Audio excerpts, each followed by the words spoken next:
नमस्कार दोस्तों, विद्या computer education YouTube channel में आपका स्वागत है। कंप्यूटर सीखें बिल्कुल फ्री केवल विद्या कंप्यूटर एजुकेशन के साथ। तो दोस्तों, हमारे चैनल की सभी लेटेस्ट वीडियो को देखने के लिए अभी हमारे चैनल को सब्सक्राइब करें और बेल आइकन पर प्रेस करना ना भूलें। दोस्तों, कंप्यूटर सीखने से पहले कंप्यूटर के बारे में हमें पता होना चाहिए कि कंप्यूटर क्या होता है, कंप्यूटर की फुल फॉर्म क्या होती है, कंप्यूटर की परिभाषा क्या होती है, कंप्यूटर की कौन कौन सी जनरेशन थी और किस जनरेशन में क्या हुआ। तो जैसा कि हम पिछली वीडियो में आपको कंप्यूटर के बारे में बता चुके हैं, इसकी फुल फॉर्म भी बताई जा चुकी है, कंप्यूटर की परिभाषा भी आपको बता चुके हैं और कंप्यूटर के प्रकार भी हमने आपको बताए हैं।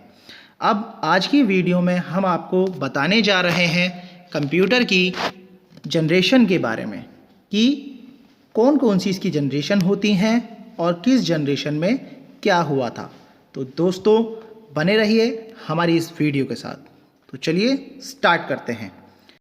तो बात जनरेशन ऑफ कंप्यूटर की, सबसे पहले प्रथम पीढ़ी के बारे में, मतलब कंप्यूटर की पहली पीढ़ी जिसका समय 1945 से 1954 तक का था। इन शुरुआती कंप्यूटरों में वैक्यूम ट्यूब्स का इस्तेमाल किया जाता था, जिसका रिजल्ट यह था कि यह बहुत भारी थे, जिनका साइज़ एक कमरे के जितना होता था, जिसकी वजह से यह बहुत गर्मी उत्पन्न करते थे। इस कंप्यूटर को चलाने के लिए बहुत ज़्यादा बिजली लगती थी। बाद में बहुत ज़्यादा गर्मी का पैदा होना ही इनके ब्रेकडाउन होने का कारण बना था। यह पहली पीढ़ी के प्रोग्राम मशीन लैंग्वेज पर भरोसा करते थे, जो कि सबसे बेसिक प्रोग्रामिंग लैंग्वेज होती है और जिसे कंप्यूटर के द्वारा ही समझा जा सकता था। ये कंप्यूटर एक समय में एक ही प्रॉब्लम को सॉल्व करने तक ही सीमित थे, मतलब आप इसमें एक बार में एक ही टास्क कर सकते थे। प्रथम पीढ़ी की खास बातें यह थी दोस्तों कि वैक्यूम ट्यूब का इनमें इस्तेमाल होता था। यह अविश्वसनीय थे, यह मशीन लैंग्वेज को सपोर्ट करते थे, बहुत महंगे होते थे, बहुत गर्मी पैदा करते थे। इनमें इनपुट और आउटपुट दोनों होता था, इनका आकार बहुत बड़ा होता था, इनके लिए एसी की ज़रूरत होती थी, यह गैर पोर्टेबल होते थे, इसमें बिजली का बहुत ज़्यादा खपत होती थी। प्रथम पीढ़ी के कंप्यूटर हैं ENIAC, EDVAC, UNIVAC, IBM 701 और IBM 650। बात करते हैं कंप्यूटर की दूसरी पीढ़ी, जिसका समय 1955 से 1964 तक का था।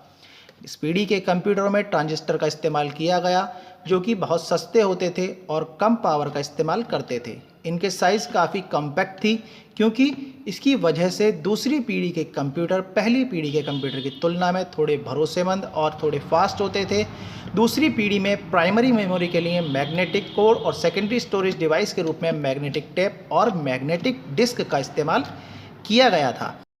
दूसरी पीढ़ी के कंप्यूटरों की खास बात यह थी कि इनमें ट्रांजिस्टर का उपयोग किया गया था। यह पहली पीढ़ी की तुलना में अधिक विश्वसनीय होते थे, यह आकार में छोटे होते थे, यह गर्मी कम उत्पन्न करते थे, बिजली की भी खपत कम होती थी, यह पहले की अपेक्षा तेज कार्य करते थे, ये बहुत महंगे होते थे, इनके लिए एसी की आवश्यकता नहीं पड़ती थी, मशीन और असेंबल लैंग्वेज को यह सपोर्ट करते थे। दोस्तों, दूसरी पीढ़ी के कंप्यूटर हैं IBM 620, IBM 7094, CDC 1604, CDC 3600 और UNIVA 1108। बात करते हैं कंप्यूटर की तीसरी पीढ़ी के बारे में, जो कि 1965 से 1971 तक चली। इन कंप्यूटरों में ट्रांजिस्टर की जगह पर इंटीग्रेटेड सर्किट यानी IC का इस्तेमाल किया गया था। IC का इन्वेंशन जैक किल्वे ने किया था। यह कंप्यूटर आकार में छोटे, भरोसेमंद और कुशल कंप्यूटर होते थे। इस पीढ़ी में remote processing, time sharing, multi programming operating system का इस्तेमाल किया गया था। यह जनरेशन के दौरान हाई लेवल प्रोग्रामिंग लैंग्वेज जैसे कि कोबाल, पास्कल आदि का इस्तेमाल किया गया था। यह पहले कंप्यूटर थे जिनमें यूज़र कीबोर्ड और मॉनिटर का इस्तेमाल किया करते थे। इसमें इन मशीनों को सेंट्रल प्रोग्राम का इस्तेमाल करते हुए एक साथ कई एप्लीकेशन को रन करने के लिए कैपेबल बनाया था। तीसरी पीढ़ी के कंप्यूटर की खास बात यह थी कि इसमें IC का इस्तेमाल किया गया। पिछली दो जनरेशन से अधिक विश्वसनीय थे, इनका आकार भी और भी छोटा हो गया, कम गर्मी उत्पन्न करते थे, फास्ट थे, इनका मेंटेनेंस कम आता था, लेकिन महंगे होते थे, AC की आवश्यकता पड़ती थी, इसमें इलेक्ट्रिसिटी की खपत कम होती थी, यह हाई लेवल लैंग्वेज को सपोर्ट करते थे। तो चलिए अब बात करते हैं कंप्यूटर की चौथी पीढ़ी, जो कि 1971 से लेकर 1980 तक चली। चौथी पीढ़ी के कंप्यूटर में VLSI सर्किट का इस्तेमाल किया गया था। इसमें VLSI सर्किट में लगभग 5000 ट्रांजिस्टर और दूसरे सर्किट एलिमेंट एक ही चिप पर लगाए गए। इसी कारण इस चौथी पीढ़ी में माइक्रो कंप्यूटर बनाना संभव हो गया। चौथी पीढ़ी के कंप्यूटर ज़्यादा पावरफुल और भरोसेमंद थे। नतीजा यह था कि इसने पर्सनल कंप्यूटर अर्थात PC क्रांति को जन्म दिया। इस जनरेशन में time sharing, real time network distributor operating system का इस्तेमाल किया गया था। इस जनरेशन में सभी हाई लेवल लैंग्वेज जैसे C++ आदि का इस्तेमाल किया गया था। 1981 में पहली बार IBM ने एक ऐसा कंप्यूटर बनाया जो स्पेशल रूप से घरेलू इस्तेमाल के लिए डिज़ाइन किया गया था। और माइक्रो प्रोसेसर अब कम साइज़ और हाई प्रोसेसिंग पावर में बहुत आगे बढ़ गए थे और इसी दौर में इंटरनेट का आविष्कार हुआ और विकास हुआ। इसी के दौरान दूसरे मेन एडवांसेस जैसे ग्राफिकल यूज़र इंटरफेस यानी GUI, माउस और लैपटॉप कैपेसिटी के साथ हाथ में पकड़े जाने वाले डिवाइस में बहुत ज़्यादा बढ़ोतरी आई। चौथी पीढ़ी के कंप्यूटर की खास बात यह थी कि इसमें VLSI टेक्नोलॉजी का इस्तेमाल किया गया। यह बहुत सस्ते होते थे, पोर्टेबल और विश्वसनीय होते थे। इनका घरेलू उपयोग बढ़ गया, आकार बहुत छोटा हो गया, इंटरनेट की शुरुआत हो गई, नेटवर्क के क्षेत्र में डेवलपमेंट हुआ, प्रत्येक मनुष्य को आसानी से कंप्यूटर मिल सका। फोर्थ जनरेशन के कंप्यूटर थे DEC 10, star 1000, Cray 1 super computer, Cray XMP super computer. अब बात करते हैं कंप्यूटर की पांचवी पीढ़ी जो कि आज तक चल रही है। इस पीढ़ी में ULSI टेक्नोलॉजी का इस्तेमाल हुआ। यह जनरेशन आर्टिफिशियल इंटेलिजेंस सॉफ्टवेयर पर आधारित है। आर्टिफिशियल इंटेलिजेंस कंप्यूटर विज्ञान की एक उभरती हुई शाखा है जो कि ऐसे कंप्यूटर बनाने के बारे में खोज कर रही है जो इंसान की तरह सोचते हैं।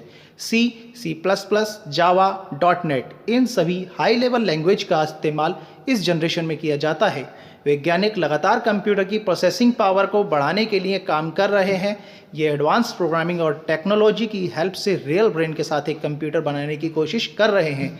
AI में शामिल है नेटवर्क का जाल, गेम्स, रोबोटिक, एक्सपर्ट सिस्टम को डेवलप करना जो रियल सिचुएशंस में फैसला ले सके। कंप्यूटर की पांचवी पीढ़ी की खास बात यह है कि इसमें ULSI टेक्नोलॉजी का इस्तेमाल किया, आर्टिफिशियल इंटेलिजेंस की डेवलपमेंट की गई, नेचुरल लैंग्वेज प्रोसेसिंग को डेवलप किया गया, एडवांस पैनल प्रोसेसिंग की गई, सुपर कंडक्ट टेक्नोलॉजी में प्रगति हुई, मल्टीमीडिया फीचर के साथ ज़्यादा यूज़र फ्रेंडली इंटरफेस मिला, सस्ती दरों पर बहुत पावरफुल कंप्यूटर उपलब्ध हो गए। पाँचवीं पीढ़ी के कंप्यूटर हैं laptop, desktop, notebook, ultrabook, Chromebook. तो ये वीडियो आज यहीं तक था। अगर हमारा वीडियो आपको पसंद आया तो दोस्तों इस वीडियो को शेयर करें, लाइक करें और हमारे चैनल को सब्सक्राइब करें।